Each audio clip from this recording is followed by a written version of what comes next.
आप देख रहे हैं 7 न्यूज। मैं आपके साथ मोहम्मद सलमान जुनैदी। बीजापुर में मंत्री यतेंद्र सिद्धरामैया की ग्रैंड एंट्री, मीडिया के सवालों का दिया जवाब। आज 9 अगस्त 2026 बरोज इतवार मंत्री यतेंद्र सिद्धरामैया ने बीजापुर शहर का दौरा किया। इस मौके पर कांग्रेस कार्यकर्ताओं और नेताओं ने यतेंद्र सिद्धरामैया का जोरदार इस्तकबाल किया। दौरे के दौरान यतेंद्र सिद्धरामैया ने मीडिया से भी बात की और पत्रकारों के सवालों पर अपनी प्रतिक्रिया व्यक्त की। आइए सुनते हैं मीडिया के सवालों पर मंत्री यतेंद्र सिद्धरामैया ने क्या जवाब दिया है।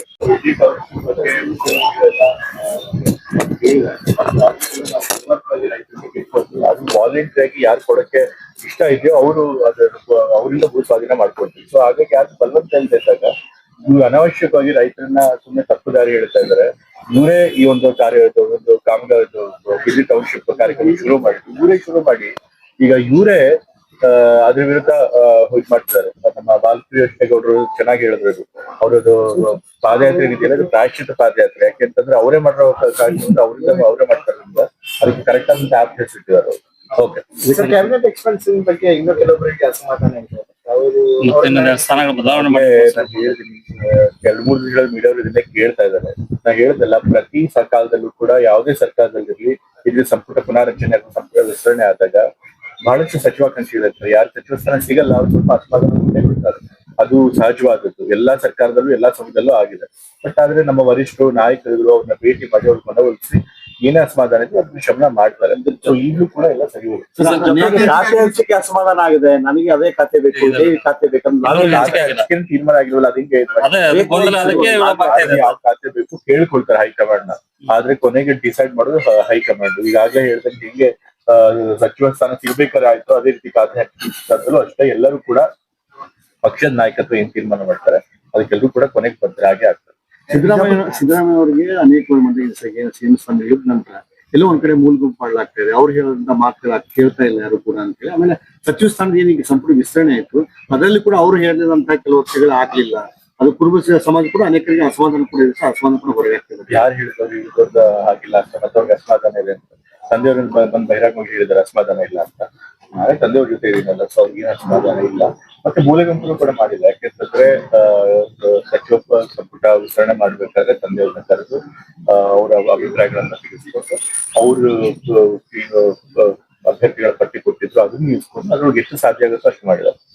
ತಂದೆಯವ್ರಿಗೂ ಗೊತ್ತಿತ್ತು, ಇರೋದೇ ಇದ್ದಿದ್ದೆ 15 ಸ್ಥಾನಗಳು. ಅದ್ರೊಳಗೆ ತಂದೆಯವರು ಹೆಚ್ಚಿನ ಹೆಸರೇ ಕೊಟ್ಟಿದ್ರು. ಅದ್ರೊಳಗೆ ಅವ್ರು ಫಿಟ್ ಮಾಡಿ ಕೆಲವ್ರನ್ನ ಫಿಟ್ ಮಾಡಿ ಮಾಡ್ಕೊಂಡಿದ್ದಾರೆ. ಸೊ ಅದು ತಂದೆಯವ್ರಿಗೆ ಅಸಮಾಧಾನ ಇಲ್ಲ. ಖಾತೆ ಹಂಚಿಕೆ ವಿಚಾರವಾಗಿಯೂ ಕೂಡ ಡೆಲ್ಲಿ ಕರೆದ್ರು. ಅದು ತಂದೆಯವರೇ ಇಲ್ಲ, ಖಾತೆ ಹಂಚಿಕೆ ವಿಚಾರದಲ್ಲಿ ನನ್ನ ತಲೆ ಕೂರಿಸಿದ್ರೆ ಅದನ್ನ ನೀವೇ ಮಾಡಿ ಅಂತ ಹೇಳಿದ್ರೆ ಅದು ಮತ್ತೆ ಸಾಧಿಸೋರು ಮೂಲ ಮಾಡೋ ಪ್ರಶ್ನೆಯೂ ಇಲ್ಲ, ಮತ್ತೆ ಅವ್ರಿಗೆ ಅಸಮಾಧಾನ ಕೂಡ ಇಲ್ಲ.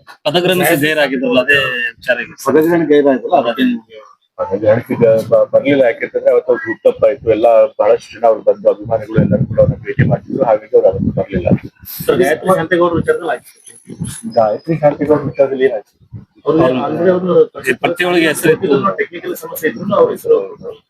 ಈಗ ಅವ್ರ ವಿಚಾರದಲ್ಲಿ ಸ್ವಲ್ಪ ತಪ್ಪಾಗಿದೆ. ಈಗ ಬೇರೆ ಯಾರನ್ನ ಮಹಿಳಾ ಕ್ಷೇತ್ರನ ಮಾಡ್ಬೇಕು ಅಂತ ಹೇಳಿ ನಮ್ಮ ಹೈಕಮಾಂಡ್ ಅವ್ರು ಚಿಂತನೆ ಮಾಡ್ತಿದ್ದಾರೆ. ಅವ್ರು ಯಾರಿಗೂ ಸೂಕ್ತ ಹೆಸರ ಕಂಡ ಕೊಡ್ತಾರೆ. ಒಬ್ಬ ಮಹಿಳೆ ಕೂಡ ನಮ್ಮ ಕ್ಯಾಬಿನೆಟ್ಗೆ ಎಲೆಕ್ಟ್ ಆಗ್ತಾರೆ. ಈಗ ಸಿದ್ದರಾಮಯ್ಯ ಇನ್ನೂ ಸರ್ಕಾರ ಟೀಕಪ್ ಮಾಡ್ತಿಲ್ಲ. ಸಚಿವ ಸಂಪುಟ ವಿಸ್ತರಣೆ 2 ವಾರ ಆಗಿದೆ. ಅದಕ್ಕಿಂತ ಮುಂಚಿಂದಲೂ ಕೂಡ ಈಗ ಸರ್ಕಾರ ಬಂದ 3 ತಿಂಗಳು ಆಗ್ತಾ ಬಂತು.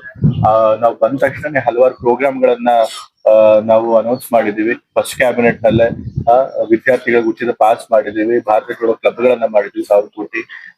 ಬಿ ಖಾತೆಗಳನ್ನ ಎ ಖಾತೆಗಳನ್ನ ಮಾಡ್ಬೇಕು ಅಂತ ಹೇಳಿದೀವಿ. ಯಾರ್ಯಾರಿಗೂ ಪಾಪ ಮನೆಗಳನ್ನು ಕಟ್ಟಿ ಎಲೆಕ್ಟ್ರಿಸಿಟಿ ಸಪ್ಲೈ ಎಲ್ಲ ವೈಲೇಷನ್ ಆಗಿದೆ, ಸುಪ್ರೀಂ ಕೋರ್ಟ್ ಆರ್ಡರ್ ಕೊಟ್ಟಿತ್ತು, ಅವ್ರಿಗೆ ಲೀವ್ ಕೊಡ್ಬೇಕು ಅಂತ ಹೇಳಿ ಅವ್ರಿಗೂ ಕೂಡ G+2, G+3 ಮತ್ತೆ 2000 ಕೋಟಿ ಎಲೆಕ್ಟ್ರಿಸಿಟಿ ಸಪ್ಲೈ ಕೊಡೋದು ಮಾಡಿದ್ವಿ.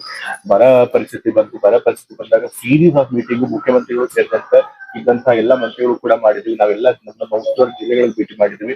ಈಗ ತಾಲೂಕು ಮಟ್ಟದಲ್ಲೂ ಹೋಗಿ ಎಲ್ಲಾ ಕಡೆ ಬರ ಪರೀಕ್ಷೆ ಮಾಡ್ಕೊಂಡು ಬಂದಿವಿ. ಹಾಗಾಗಿ ಸರ್ಕಾರ ಕೆಲಸ ಮಾಡ್ತಾ ಇದೆ.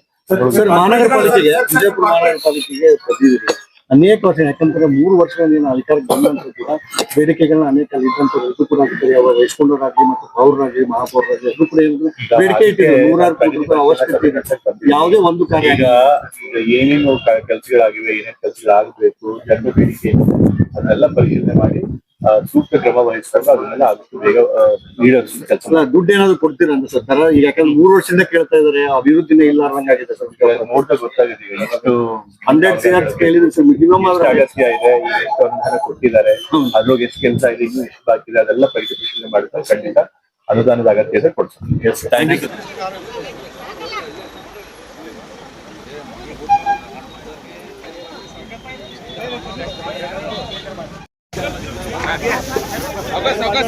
सावकाश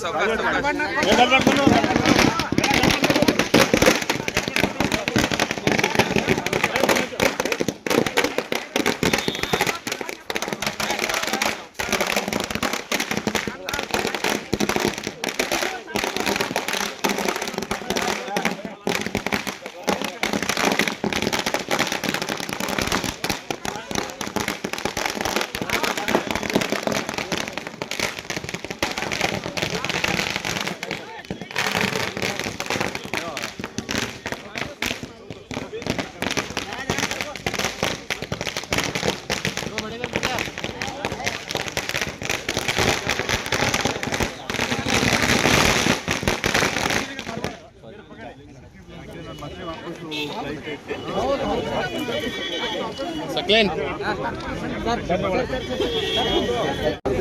चलो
सर नಮಗೆ ಅಜಲ ಪ್ರಕಾರ ಸ್ಥಾಪನೆ ಸರ್ ನಮ್ಮದು ಆಸ್ತಿತರಿಗೆ ಸರ್ ದೊಡ್ಡ ಆಸ್ತಿಗಳು ಒಂದು ಮಾಹಿತಿ ಇದೆ. ಆಸ್ತಿಯ ರಾಶಿ ತೆರಿಗೆ ವಸೂಲಾತಿ ಆಗಿದೆ. ಹೌದು ಸರ್, ಜಾಸ್ತಿ ಆಗಿದೆ. Yes sir. ಸರ್ ನೀವು ಜಿಪಿಎಸ್ ಹಾಕಿಲ್ಲ ಮಾಡ್ಕೊಂಡಿದ್ದೀರಾ ಆಸ್ತಿಗಳನ್ನು? ಸರ್ ಇದು ಜಿಪಿಎಸ್ ಹಾಕಿಲ್ಲ ಸರ್. ಈ ಹತ್ತಿರ ವಾರ್ನಿಂಗ್ ಮಾಡಿದ್ರು ಸರ್. ಸುಮಾರು 50% ಕಾಂಪೊನೇಷನ್ ಈ ಹತ್ತಿರ ಮಾಡಿದ್ರು ಸರ್. ಈಗ ಜಿಎಸ್